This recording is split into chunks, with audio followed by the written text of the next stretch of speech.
araw po sa ating lahat. Ako po si Emmanuel O. Alejandre. Ito po ang aking daily devotion para sa ngayong January 17. And for today, we are going to talk about a very, very, very, very crucial topic. Actually, in my opinion, it's one of the things that we should contemplate about, or at least be aware of. And this is the question of pinili ko ang Diyos o pinili ako ng Diyos? Or Arminianism. Makikita po natin ito sa Ephesians chapter 1 verses 4 to 6 na nagsasabing, "For He chose us in Him before the creation of the world to be holy and blameless in His sight. In love, He predestined us for adoption to sonship through Jesus Christ, in accordance with His pleasure and will, to the praise of His glorious grace which He has freely given us in the one He loves." Sa Tagalog, bago pa likhain ang sanlibutan, ay pinili na niya tayo upang maging Kanya sa pamamagitan ng ating pagkikipag-isa kay Kristo, at upang tayo'y maging banal at walang kapintasan sa harap niya. Dahil sa pag-ibig ng Diyos, pinili niya tayo upang maging anak niya sa pamamagitan Hesus Kristo, ayon sa Kanyang layunin at kalooban.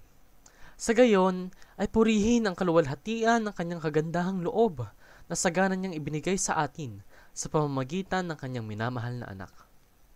So we are responsible while God is sovereign.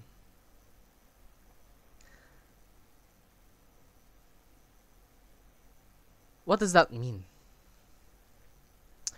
For believers, we have the responsibility of believing in God. It is our choice. But let's not forget that God is sovereign. He is all-knowing. He is almighty as well.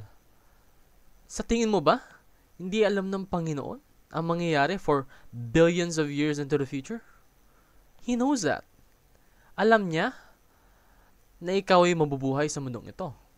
Alam niya kung anong eksaktong oras at panahon na pipiliin mo siya. So why do you think na hindi ka pinili ng Diyos?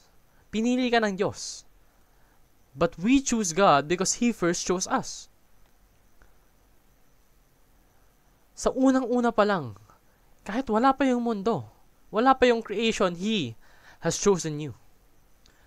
Therefore, we are eternally saved in Christ. So put your trust in the grace of God in Christ. Kasi kahit na alam niya yung future, pinili ka pa rin niya. Niligtas ka pa rin niya sa pamamagitan ng Kanyang kaisa-isang anak. So ponder upon God's love and grace today. And praise God because we do not lose our salvation. That is His promise. That is His decision. Through grace, by faith. Yun lamang po ang aking daily devotion. Maraming salamat sa mga nakikinig. Pagpalain po tayong lahat and let's all give glory to God.